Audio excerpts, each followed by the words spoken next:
The debate stage was supposed to be a place for serious discussion, but instead it quickly turned into chaos. Mark Levin, known for his sharp tongue and relentless style, kept cutting in whenever Jasmine Crockett tried to speak.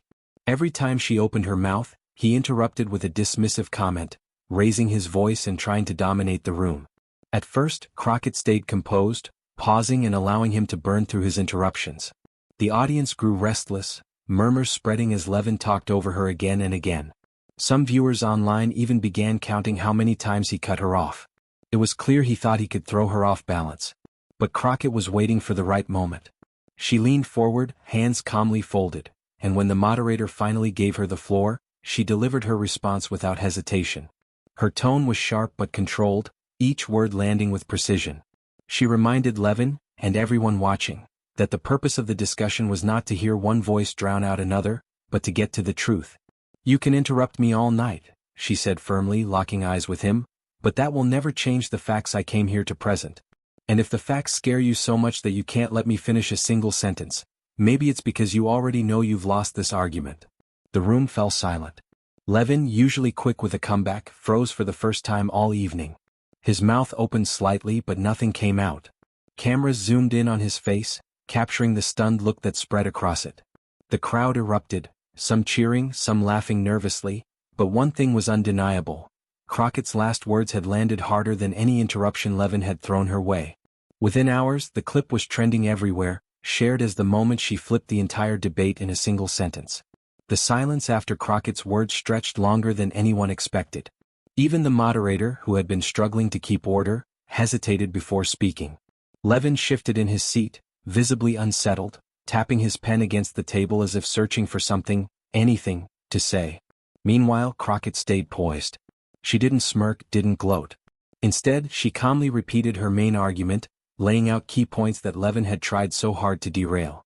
The contrast was striking, her steady delivery against his flustered silence. The audience leaned in, sensing a shift. For the first time that evening, Levin wasn't in control. Every attempt he made to interject sounded weaker than before, like someone trying to regain footing after slipping. And that's when Crockett drove her message home again, this time turning not just to Levin, but to the entire audience. "We can shout, we can interrupt, we can try to drown out voices we don't like. But the truth doesn't need volume, it stands on its own." The crowd responded with thunderous applause. Cameras caught Levin lowering his gaze, clearly aware that he had lost the moment, and perhaps the debate itself. Within minutes of that exchange, clips of the moment started circulating online. Audience members inside the debate hall had pulled out their phones, recording Crockett's sharp retort and Levin's frozen reaction. By the time the debate wrapped up, the footage had already gone viral on multiple platforms. Comment sections exploded. Viewers praised Crockett for keeping her composure in the face of relentless interruptions. "She didn't just win the argument," one comment read, "she exposed the tactic for what it was, desperation." Another post, gaining thousands of likes, simply said, "Levin interrupted 100 times. Crockett needed just one sentence." On news panels the following morning, the story dominated coverage. Analysts replayed the clip over and over, slowing down the moment Levin's expression shifted from smug confidence to stunned silence. Headlines framed it as a turning point in the debate. But what hit hardest was how ordinary viewers connected with it. People who were tired of loud voices drowning out real conversation saw in Crockett's words a defense of fairness and substance. The interruption game had backfired, and it was Levin who looked small by comparison. After the debate, Crockett was swarmed with interview requests. Reporters wanted to know how she had managed to stay so composed despite being interrupted dozens of times. Her answer was simple but powerful: "I didn't come here to win a shouting match. I came here to deliver the truth, and truth doesn't need to scream." That line instantly became another viral quote. It was replayed across morning shows, clipped into short reels, and even turned into memes. Supporters praised her discipline, noting that she didn't let Levin drag her into a spectacle. Meanwhile, Levin's camp struggled to recover. He appeared on his own program the next day, visibly irritated, claiming that the media had twisted the moment to make him look weak. But even his usual supporters admitted online that he had been caught off guard. Some urged him to stop letting his temper get the best of him, while others avoided the topic altogether. Crockett, on the other hand, leaned into the momentum. She emphasized that interruptions and distractions were tactics to avoid accountability. "When people can't answer the facts," she told one interviewer, they try to shout you down. But at the end of the day, facts don't bend to noise. Her calm delivery contrasted sharply with Levin's defensiveness, and the public noticed. The ripple effect spread quickly. By the next evening, late-night hosts were cracking jokes about Levin's stunned silence, replaying the clip with captions like, "System error, no comeback found." The audience laughed, but the underlying message was clear. Crockett had won not just the debate but the public narrative. Political commentators weighed in too. Some described it as a textbook example of how staying calm under pressure could dismantle an opponent's strategy. Others noted that Crockett had transformed Levin's interruptions into a spotlight moment for herself, turning what was meant to silence her into proof of her strength. Even a few lawmakers chimed in on social media. Allies praised her composure, calling it a masterclass in discipline. Critics, meanwhile, avoided addressing the viral exchange directly, instead accusing the media of overhyping the moment. But that only fueled more discussion, keeping her name trending for days. Levin, frustrated by the growing wave of attention, tried to move past the debate and focus on new topics. Yet every interview he gave, every appearance he made, was shadowed by the same question: what happened when Crockett shut you down? The more he tried to shake it off, the more it stuck. Crockett wasted no time turning the viral moment into momentum. Within days, she was invited onto multiple national programs, where anchors replayed the clip and asked her to walk them through what she was thinking at that exact moment. Each time she repeated the same calm message: "I didn't need to outshout him. I just needed to remind people that facts speak louder than noise." That consistency built credibility. Viewers who may not have followed her closely before now saw her as someone who could handle pressure without losing composure. Her social media following surged, with new supporters praising her for standing her ground with grace. Levin, meanwhile, grew visibly irritated as the clip refused to die down. His supporters insisted it was being exaggerated, but every time he dismissed it, another version of the clip would resurface with new captions, edits, or commentary. One viral remix even overlaid dramatic music at the exact second he froze, turning the moment into a meme that spread beyond politics. Crockett, however, didn't gloat. Instead, she pivoted the attention toward her agenda, telling audiences that the viral moment was never about her winning against Levin. It was about reminding people why honest debate matters. That message resonated, making the viral exchange more than just entertainment. It became a rallying point. Crockett's supporters seized the moment with full force. Online communities rallied behind her, sharing clips, quotes, and even creating graphics of her key lines. Hashtags praising her composure trended for days, making it nearly impossible to scroll through political feeds without seeing her name. Grassroots groups that had followed her career began to organize watch parties, using the debate clip as a motivational tool. They described it as proof that staying steady under pressure could cut through the noise of political theater. For many, it wasn't just about Crockett versus Levin. It symbolized the frustration of watching loud voices dominate conversations while substance was ignored. Meanwhile, her campaign inbox overflowed with donations and messages of support. People who had never contributed before wrote that they felt inspired to act because of the way she stood her ground.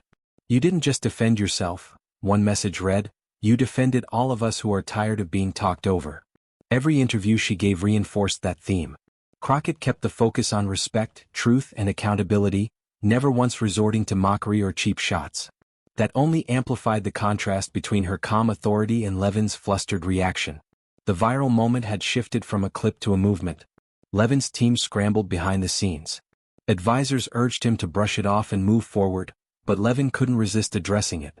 On his next broadcast, he insisted that the debate had been edited unfairly, and that his interruptions were being blown out of proportion. But the more he tried to explain, the worse it sounded. Viewers compared his defensive tone to Crockett's calm authority, and the contrast was glaring. Some of his closest allies attempted damage control by attacking Crockett, claiming she had rehearsed her line or that the audience reaction was staged. Those arguments backfired almost immediately. Independent clips from the debate hall showed the crowd's authentic response, making the spin look desperate. Even media outlets that usually leaned in Levin's favor had to acknowledge the obvious. One headline read, "Levin struggles to shake off debate meltdown." Another bluntly stated, "Crockett's poise outshines Levin's outbursts." As the backlash continued, Levin grew more frustrated.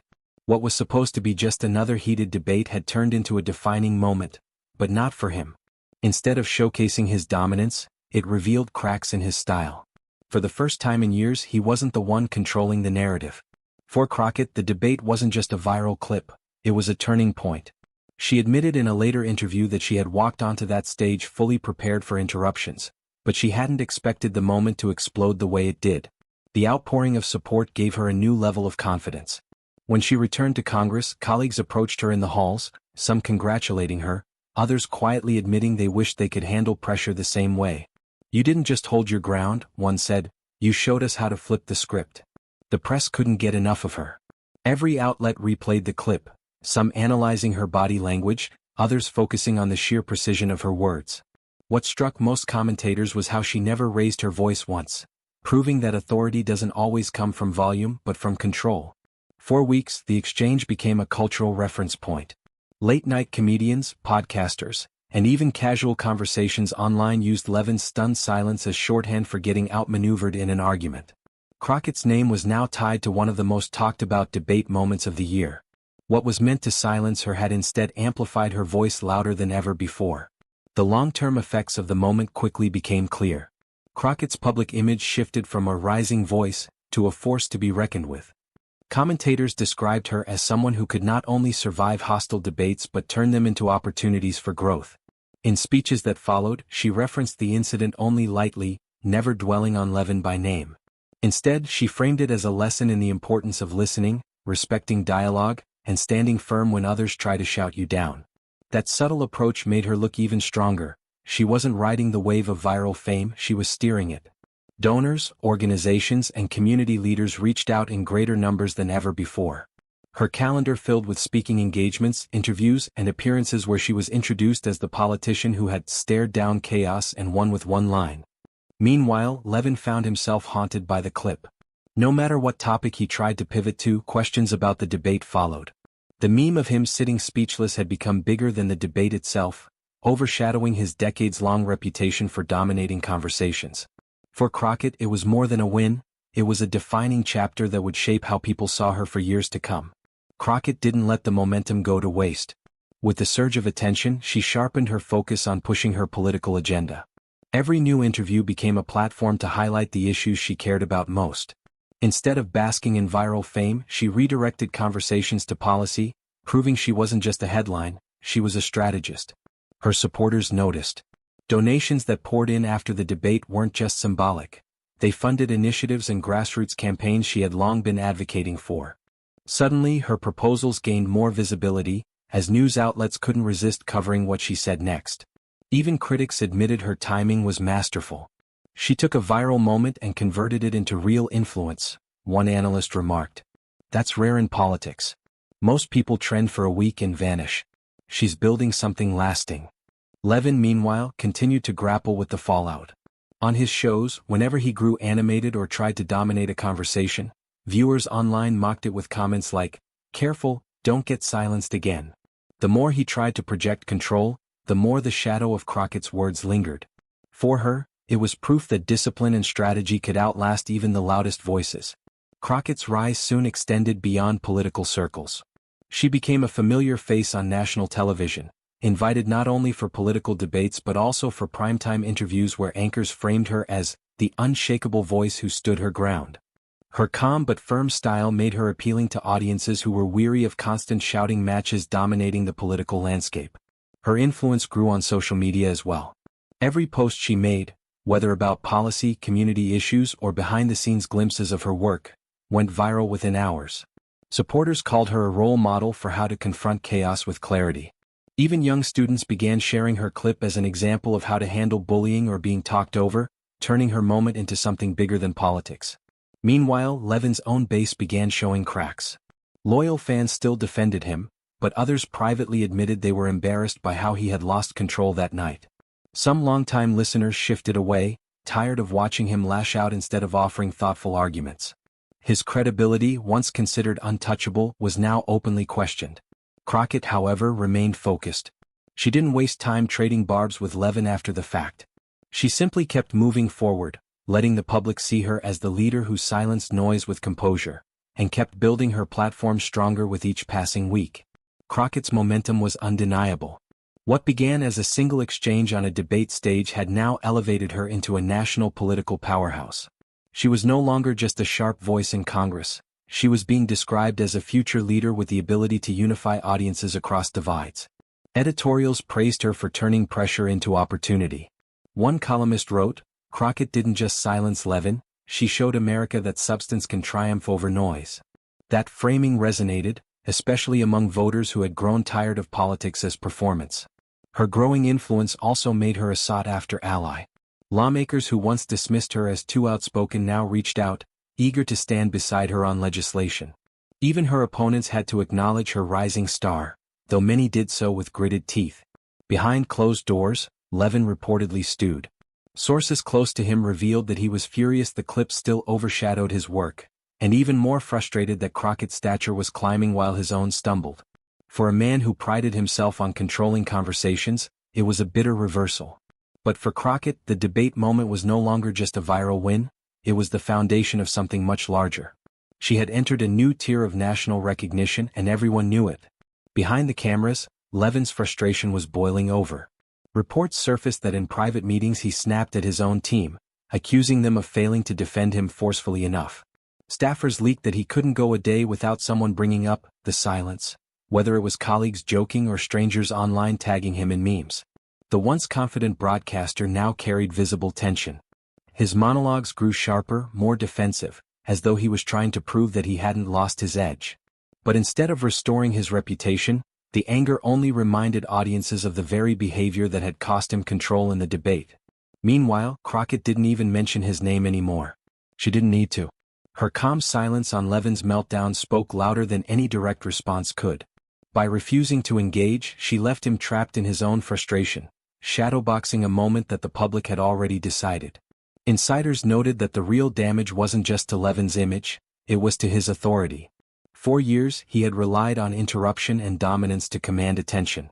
Now, the moment Crockett exposed that tactic, people began to see through it. What once looked like strength now seemed like noise. And Levin knew it. In the end, the debate moment became more than just a viral clip. It became a defining symbol. For Jasmine Crockett, it was proof that calm strength could cut through chaos, that discipline could silence noise, and that one well-placed sentence could echo louder than 100 interruptions. Her career surged forward, her reputation now marked by that single evening when she refused to be drowned out. She stood as a reminder to anyone watching. Leaders aren't the loudest people in the room, they're the ones who stay steady when the storm rages. For Mark Levin, however, the night never faded. No matter how many shows he hosted, no matter how many topics he tried to pivot toward, the shadow of that stunned silence followed him. Every replay of the clip cemented the image of a man who, for once, had no words. As time passed, the debate was remembered not for its questions or policies, but for the moment Crockett flipped the dynamic completely. Her last words that night didn't just silence Levin, they turned her into a national force. And in the public's memory, Levin's interruptions dissolved into nothingness, while Crockett's voice remained.